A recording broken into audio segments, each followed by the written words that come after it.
Hello everyone and welcome back to another movie review. Today I'm going to be tackling The Wasp Woman.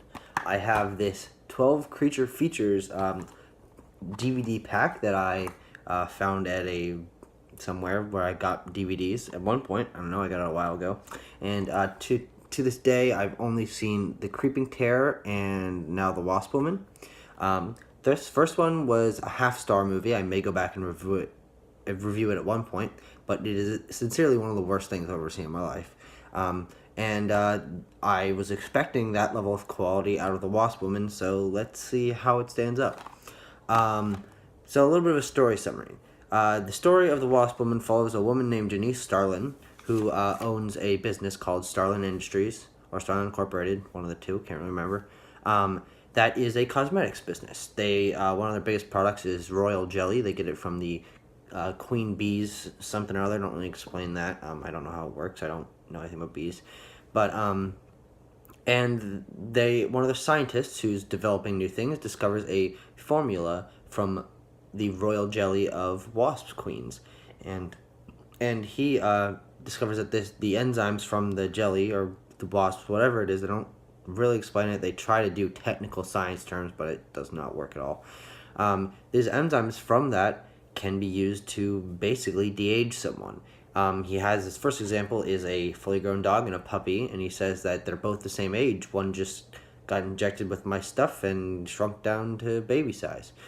And essentially, she wants the doctor, whose name is Dr. Zinthrop, one of the two, can't really remember how it's pronounced, but she wants him to develop it so they can sell it as a product and be basically the ultimate beauty product. But first she wants to try it on herself because she's been aging up, and since she's lost being the face of her company because she's become older, she wants to regain that status and, be more famous. And so he starts developing a human version of it. It hasn't really been tested on people before. She'll be the first guinea pig. And she starts taking it, and it makes her look younger, 5 years, 10 years younger.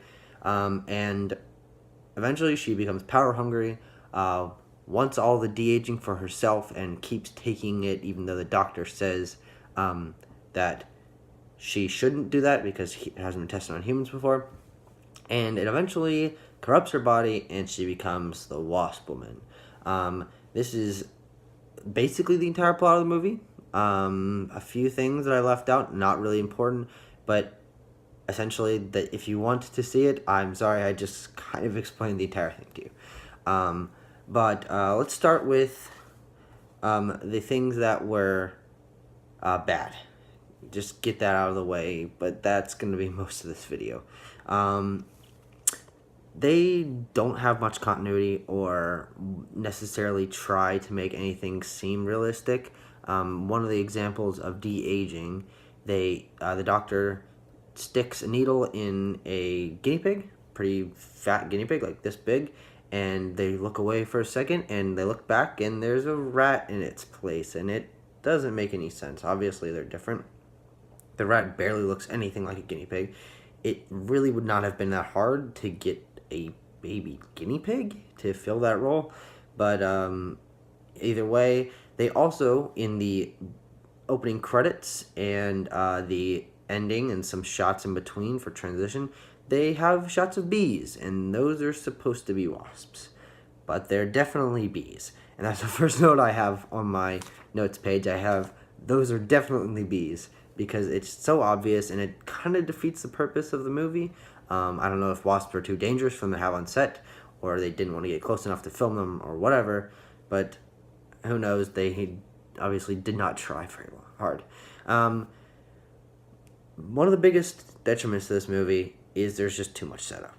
This is a B-horror movie, so you're expecting some wacky monster with a bad costume to come out and kill a couple guys, but you don't see the monster, the Wasp Woman, until 50 minutes in, out of just over an hour, or hour 10, something like that. It's a very short movie, but you still don't see the monster until very far into the movie. The entire thing is just set up, which, in my opinion, is not that bad of a thing, because without the monster parts, this is a passable, mediocre sort of office drama movie. It focused around a product, that sort of thing. But it's mediocre acting, mediocre music, passable cinematography, things like that. But when you add in the monster, even just near the end, it goes downhill. All that passable, mediocre things that I mentioned just are out the window, and it's awful close-ups, music that's way too loud and you can't really hear anything except for screaming, fast-paced cutting and editing that just leads to confusion because you can't really tell what's going on. And it's just, oh God, it gave me a headache. And then the final main problem with this movie is there's just too much padding. As I said, it's a short movie, just over an hour 10, somewhere in that range. The online length does not match how long the movie actually was, so I have no idea what is supposed to be. But it's not a very long movie, but it's padded to hell. There's just shots of cars going, people walking down hallways, people sneaking through the laboratories and the offices and all that. And that is honestly like 15 minutes of the movie. If you add it all up, maybe a little less, but still a significant chunk of the movie. And it makes the short runtime feel really, really long. And it's just awkward. But it isn't necessarily bad, it's just unnecessarily slow. So, in conclusion, the whole part about the movie is that it's fine. It's passable, it's mediocre. Nothing about it is inherently terrible until you get to the monster portions, which are just headache-inducing messes. So if you want to see this as a B movie, a B horror monster movie, it doesn't really satisfy that because the monster doesn't show up for a very long time. And if you want to watch this as just a mediocre or just a sort of blatant office drama, it sort of works as that. It's fine, but obviously there's a monster in it, so it doesn't quite fit that role either. So I'm going to give this movie 2 out of 5 stars, or a 4 out of 10. It's fine. There's nothing super wrong about it, except for the monster, but it does everything completely mediocrely outside of that. So thank you for watching this review. I hope you enjoyed, and I'll see you in another video. Bye.